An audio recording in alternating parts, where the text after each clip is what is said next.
Vocês estão ouvindo um bebezinho chorar? Eu acho que é meu filho, gente. Na sua imaginação.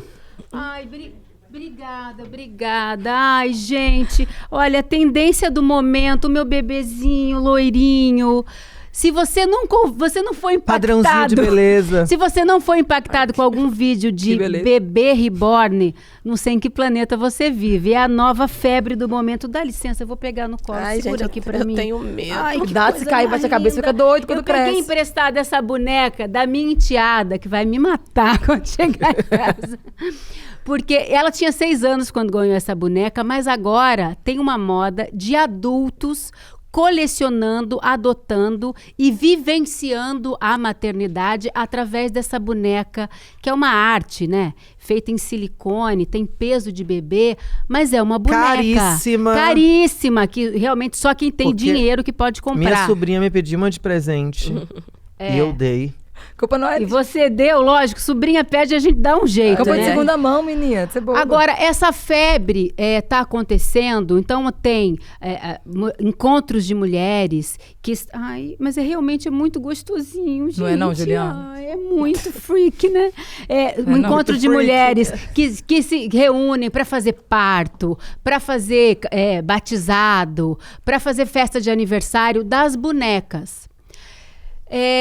Uma espécie de surto coletivo que está acontecendo? O que vocês acham, Sara? Isso aí é apropriação, tá? De alguma coisa. Eu pesquisei sobre bebê reborn, eu sei que no anos 2000, eles começaram a utilizar essas bonecas em tratamentos de pessoas com algum tipo de necessidade de cuidado de saúde mental em questões cognitivas, entendeu? Desde criancinha poder aprender a ter autonomia, a como cuidar e conviver, socializar, e em pessoas com Alzheimer, pessoas, né, um pouquinho assim, com necessidade de criar alguma lembrança e memória com o objeto. Não, entendeu? E o Christian Dunker diz que também pode ser usado em casos de terapia de luto, né? Quem perde o bebê. Isso, até a pessoa ir se desmamando assim da dor, né? Agora, o que está acontecendo pra mim, principalmente em Ibirapuera, é uma pataquada, é uma falta de serviço, é uma pessoa que não tem uns 3 empregos, que não tá lutando nem pela 6 por 1, porque não conhece o que é trabalhar o dia inteiro, chegar em casa. E por que não fala de uma vez, gente, eu queria ser mãe, mas eu não tô com vontade de ter que ficar aguentando menino, dando comida de verdade, fazendo um monte de coisa. Mas acho que não tem coragem de verbalizar, aí começa a encher a paciência dos outros por causa desses bonecos malditos.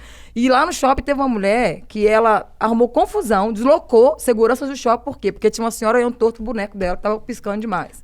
Em Santo André, uma senhora ligou na delegacia, denunciou porque o filho bateu no irmão mais novo. Quando foi ver, é porque o menino ficou nervoso, pegou a boneca e jogou na parede, entendeu? Ai, ela denunciou o filho? Era boneco. Na hora que a polícia chegou lá pra fazer aí é que tá. Uma coisa é a questão terapêutica, uma coisa é a boneca da minha enteada de 6 anos, que sabe que é uma boneca. Ela não... Durante a brincadeira, o mundo da fantasia, a criança faz faz o chorinho do neném e entra no mundo da fantasia e cria uma história. Mas depois ela faz assim, ó. E ela não tá machucando, ela não vai ser denunciada. Vai te bater, não pode. Ela não vai ser denunciada por maus tratos. Ela enjoou de brincar com a boneca. E parece que é isso que tá acontecendo com algumas pessoas. Não, sabe o que porque pra ter um filho, tem uma hora que, cara... Não é fácil. A criança faz cocô, ela vomita, ela acorda de madrugada.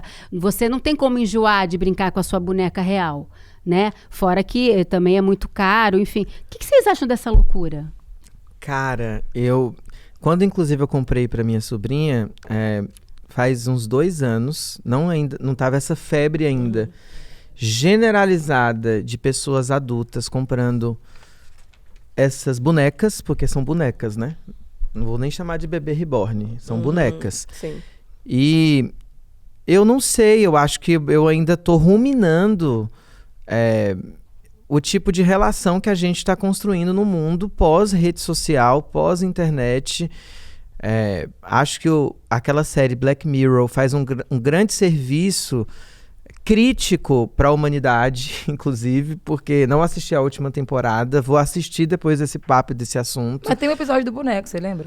Tem um episódio que é o seguinte, é bem lembrado, que a mulher perde o marido, e aí ela compra um boneco, que é um robô, na verdade, e projeta o marido naquele robô, que é o que muitas mulheres estão fazendo.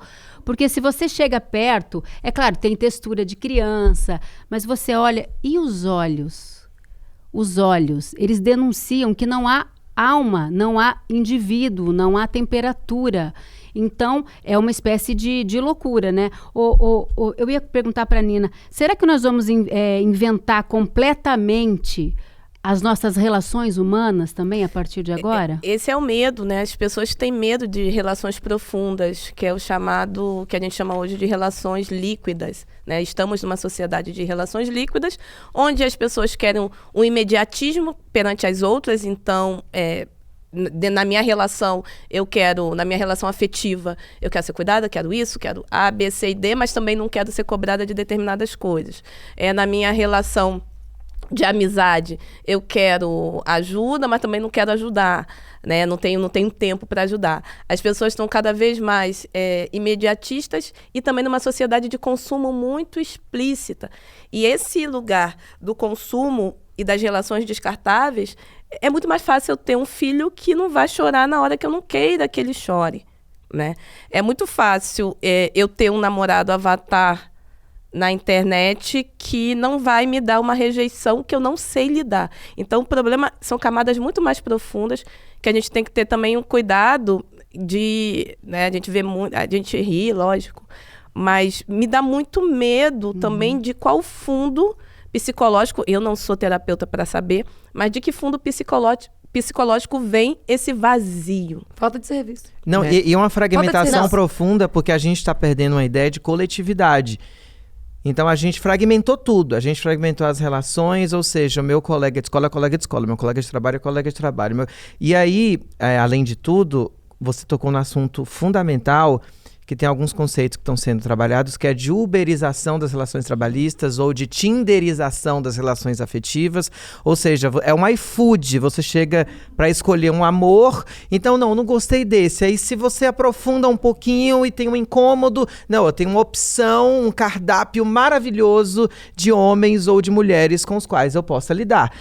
Então não aprofunda. Eu vivo um relacionamento hoje, depois dos meus 30 anos, eu comecei a namorar pela primeira vez. E um relacionamento, ele não é só alegria e felicidade e afetos e delícias. O relacionamento... A maternidade também não. Também, mas é sobre isso. Eu amei o viés que a Nina trouxe de que nós não estamos conseguindo, ou com medo. Na verdade, eu acho que é mais um medo de aprofundar em relações reais. E as relações reais, elas são difíceis. As relações reais, elas são relações de encarar o nosso espelho no outro. O outro não é só o outro também. O outro é um espelhamento do que é a sociedade e do que é nós mesmos.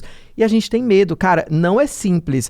Eu lembro da Viviane Mosé falando que felicidade é uma utopia, felicidade não existe, é um lugar onde a gente mira, ela não chega nunca, que a gente vai viver momentos de alegria, ou seja, a gente pensa o Caribe, mas esquece que no Caribe vai ter um mosquito. E de repente aquela felicidade inteira, aqui. Justamente, do lado. Então... Ô, Açucena, mas sabe o que é? As pessoas hoje estão falando que a terapia em dia, é questão de hoje todo mundo quer falar na rede que faz terapia.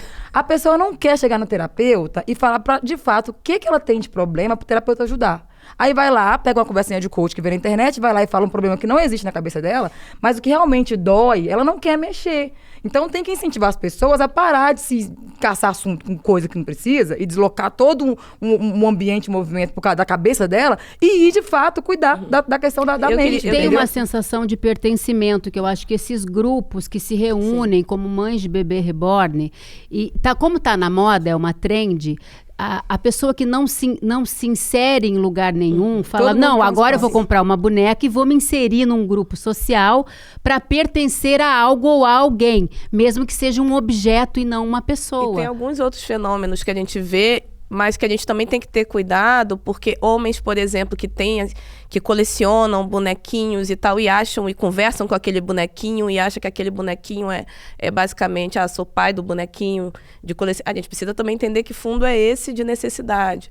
Quando a gente traz que a internet, ela pode ser ótima, mas também as redes sociais, ela tá aí pro saci trabalhar, como diz a Sara, a gente vê que a galera tá ganhando dinheiro, né, em cima de qualquer coisa. Em cima de qualquer coisa, até em cima disso que pode ser uma disfunção social. E essa disfunção social, por quê? Porque tem gente gastando, gente. É de 300 a 12 mil reais um bebê reborn. Fora Tem- um enxoval. A mulher foi buscar essa miséria desse enxoval lá em Miami pro boneco, gente. Tem gente... não é que- possível. Isso é um problema novo, pelo amor de possível. Deus. É mais ou menos calamidade 40 pública. mil reais. que- White people problem. Então, esse era um ponto que eu não queria falar, né? Já estão me chamando de racista reversa tem um tempo no ICL. Mas tu não vê mulher preta fazendo isso porque a gente tem que lidar com as necessidades da vida Tem real. uma reborn de Sermos- 14 anos, hein, cara? sermos- Eu tenho uma reborn, eu também tenho uma de 11 Né? que tá me dando, olha, uma canseira.